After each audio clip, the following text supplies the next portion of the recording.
അടുത്തതായി നമുക്ക് പഠിക്കാനുള്ളത് സെൻട്രിപ്പെറ്റൽ ആക്സിലറേഷനാണ്. കഴിഞ്ഞ വീഡിയോസിലൊക്കെ നമ്മൾ സർക്കുലാർ മോഷനിൽ വരുന്ന angular displacement, angular velocity, angular acceleration ഇതൊക്കെ നമ്മൾ എക്സ്പ്ലെയിൻ ചെയ്തതാണ്. ഇനി അടുത്തൊരു ടേമാണ് സെൻട്രിപ്പെറ്റൽ ആക്സിലറേഷൻ. എന്താണ് സെൻട്രിപ്പെറ്റൽ ആക്സിലറേഷൻ? സെൻട്രിപ്പെറ്റൽ ആക്സിലറേഷൻ എന്ന് പറയുന്നത് എന്താണ്? The acceleration of A body moving along A circular path with uniform speed directed towards the centre of the circle. അങ്ങനെ പറഞ്ഞാൽ എന്താ?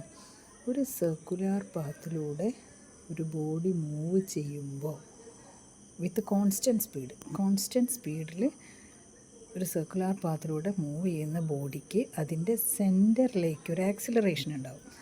ആ ആക്സിലറേഷനെയാണ് നമ്മൾ എന്ത് പറയുന്നത്? സെൻട്രിപ്പെറ്റൽ ആക്സിലറേഷൻ എന്ന് പറയുന്നത്. അതായത് എന്താണ്? സർക്കുലാർ പാത്തിലൂടെ കോൺസ്റ്റൻറ്റ് സ്പീഡിൽ മൂവ് ചെയ്യുന്ന ഒരു ബോഡിക്ക് അതിൻ്റെ സെൻറ്ററിലേക്ക് ഉണ്ടാവുന്ന ആ സർക്കുലർ പാത്തിൻ്റെ സെൻറ്ററിലേക്ക് ഉണ്ടാവുന്ന ആക്സിലറേഷനെയാണ് നമ്മൾ സെൻട്രിപ്പെറ്റൽ ആക്സിലറേഷൻ എന്ന് പറയുന്നത്. അപ്പോൾ ഈ സെൻട്രിപ്പെറ്റൽ ആക്സിലറേഷൻ്റെ ഇക്വേഷൻ, സെൻട്രിപ്പെറ്റൽ ആക്സിലറേഷൻ എന്താണ്, അതിൻ്റെ ഇക്വേഷൻ എന്താണെന്ന് മാത്രം നിങ്ങൾ പഠിച്ചാൽ മതി. നിങ്ങൾക്കതിൻ്റെ ഡെറിവേഷനൊന്നും വേണ്ട, ഡെറിവേഷനൊന്നും ആവശ്യമില്ല. അപ്പോൾ സെൻട്രിപ്പെറ്റൽ ആക്സിലറേഷൻ എന്താണെന്ന് ക്ലിയർ ആയില്ലേ? ഇനി ആ സെൻട്രിപ്പെറ്റൽ ആക്സിലറേഷൻ്റെ ഇക്വേഷനാണ് ഇവിടെ കൊടുത്തിട്ടുള്ളത്. അതായത് യൂണിഫോം സ്പീഡ് അല്ലെങ്കിൽ കോൺസ്റ്റൻറ്റ് സ്പീഡിൽ മൂവ് ചെയ്യുന്ന ഒരു ഒബ്ജക്റ്റാണ്, ഒരു ബോഡിക്ക് ഉണ്ടാകുന്ന ആക്സിലറേഷനാണ്. അപ്പോൾ എന്താണ്? ആ കോൺസ്റ്റൻറ്റ് സ്പീഡ് വിയും ആ സർക്കുലർ പാത്തിൻ്റെ റേഡിയസ് ആറും ആണെങ്കിൽ സെൻട്രിപ്പെറ്റൽ ആക്സിലറേഷൻ്റെ ഇക്വേഷൻ എന്താ വരിക? A c, that is centripetal acceleration നമ്മൾ റെപ്രസെൻ്റ് ചെയ്യുന്നത് a c is equal to v square by r. V square അതായത് വെലോസിറ്റിയുടെ square divided by radius. That is the expression, this is the expression for centripetal acceleration. എന്താണ്? A c is equal to v square by r. A c is equal to v square by R.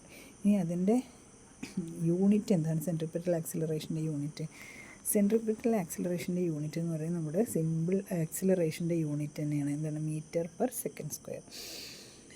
അപ്പോൾ ഒരു കാര്യം ശ്രദ്ധിക്കാനുള്ളത്, centripetal ആക്സിലറേഷൻ്റെ unit നമ്മുടെ linear ആക്സിലറേഷൻ്റെ unit തന്നെയാണ്, അല്ലാതെ ആംഗുലാർ ആക്സിലറേഷൻ്റെ യൂണിറ്റ്. ഇത് സർക്കുലാർ പാത്തിലാണെങ്കിലും ഇവിടെ ആക്സിലറേഷൻ എന്ന് പറയുന്നത് ലീനിയറാണ്. ആംഗുലാർ ആക്സിലറേഷൻ്റെ യൂണിറ്റ് നമ്മൾ റാഡ് പെർ സെക്കൻഡ് സ്ക്വയറാണ് നമ്മൾ പഠിച്ചത്. പക്ഷേ സെൻട്രിപ്പെറ്റൽ ആക്സിലറേഷൻ്റെ unit metre per second square തന്നെയാണ്, മാറിപ്പോവരുത്.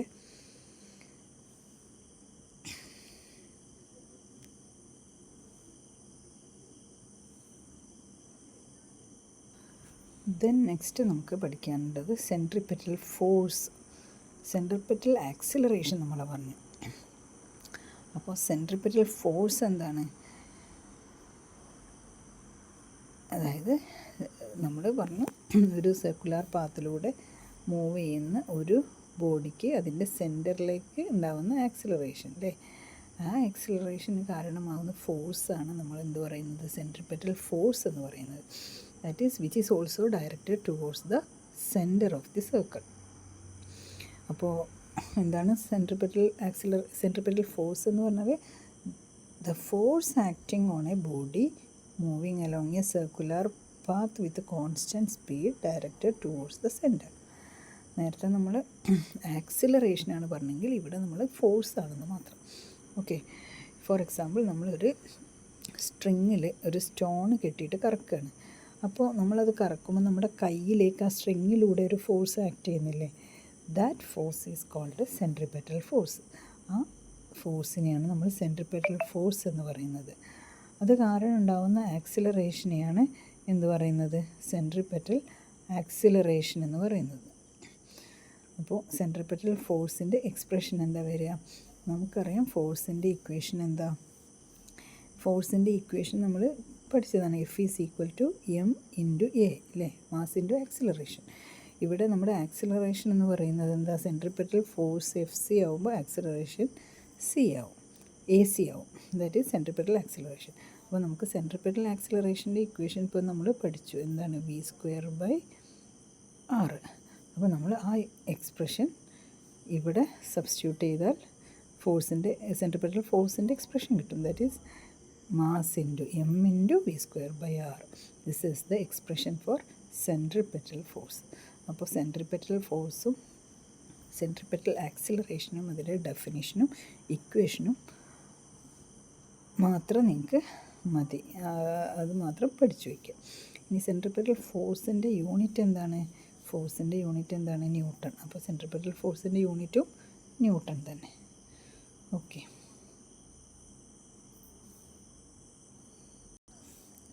then next examples for centripetal forces. There are so many examples for centripetal force.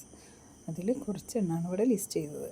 ഏതൊക്കെയാണ്, ഇപ്പം ഞാൻ നേരത്തെ പറഞ്ഞ പോലെ തന്നെ എന്താണ്, if a body is attached to one end of a string, ഒരു സ്ട്രിങ്ങിൽ കെട്ടിയ സ്റ്റോൺ കറക്കുന്നത് അല്ലേ. അപ്പോൾ ഏതൊരു ഓബ്ജക്റ്റിനും നമുക്ക് അതിന് സർക്കുലർ പാത്തിലൂടെ മൂവ് ചെയ്യണമെന്നുണ്ടെങ്കിൽ എന്താവശ്യമാണ്, സെൻട്രിപെറ്റൽ ഫോഴ്സ് ആവശ്യമാണ്. സെൻട്രിപെറ്റൽ ഫോഴ്സ് ഇല്ലെങ്കിൽ ആ ബോഡിക്ക് സർക്കുലർ പാത്തിൽ എക്സിസ്റ്റൻസ് ഇല്ല, ആ സർക്കുലർ പാത്തിലൂടെ അതിന് മൂവ് ചെയ്യാൻ പറ്റില്ല. അപ്പോൾ അതിനാവശ്യമായ സെൻട്രിപെറ്റൽ ഫോഴ്സ് ഇവിടെ പ്രൊവൈഡ് ചെയ്യുന്നത് ആരാണ്, ദ ടെൻഷൻ അല്ലെങ്കിൽ ദ ഫോഴ്സ്, ആ സ്ട്രിങ്ങിലൂടെയുള്ള നമ്മുടെ കയ്യിലേക്ക് ആക്ട് ചെയ്യുന്ന force, that is called tension. That tension provides the centripetal force here. അപ്പോൾ ഇവിടെ ആ സർക്കുലർ പാത്തിലൂടെ ആ സ്റ്റോണിന് കറങ്ങാൻ ആവശ്യമായ സെൻട്രിപെറ്റൽ ഫോഴ്സ് പ്രൊവൈഡ് ചെയ്യുന്നത് ആരാണ്, tension. Okay, this is an example for centripetal force. Then another example, revolution of planets around the sun. സണ്ണിന് ചുറ്റും planets കറങ്ങുന്നത്. അപ്പോഴും ആ പ്ലാനറ്റ്സ് ഒരു സർക്കുലർ പാത്തിലൂടെയാണ് കറങ്ങുന്നത്. അപ്പോഴും അവിടെ അതിന് സെൻട്രിപെറ്റൽ ഫോഴ്സ് ആവശ്യമാണ്. ആ ആവശ്യമായ സെൻട്രിപെറ്റൽ ഫോഴ്സ് പ്രൊവൈഡ് ചെയ്യുന്നത് ആരാണ്, the necessary centripetal force is provided by the gravitational attraction between them. That is gravitational force. ആ പ്ലാനറ്റും സണ്ണും തമ്മിലൊരു ഗ്രാവിറ്റേഷണൽ ഫോഴ്സ് ഓഫ് അട്രാക്ഷൻ ഉണ്ട്. ആ ഗ്രാവിറ്റേഷണൽ ഫോഴ്സ് ഓഫ് അട്രാക്ഷനാണ് അവിടെ ആവശ്യമായ സെൻട്രിപെറ്റൽ ഫോഴ്സ് പ്രൊവൈഡ് ചെയ്യുന്നത്. Okay, this is another example. Then next example, similar example ഏതാണ്, ഒരു ആറ്റത്തിൽ ന്യൂക്ലിയസിന് ചുറ്റും ഇലക്ട്രോൺസ് റിവോൾവ് ചെയ്യുന്നത്. This is an also example for circular motion. അപ്പോൾ അവിടെയും സർക്കുലർ മോഷന് ആവശ്യമായ സെൻട്രിപെറ്റൽ ഫോഴ്സ് ആവശ്യമാണ്.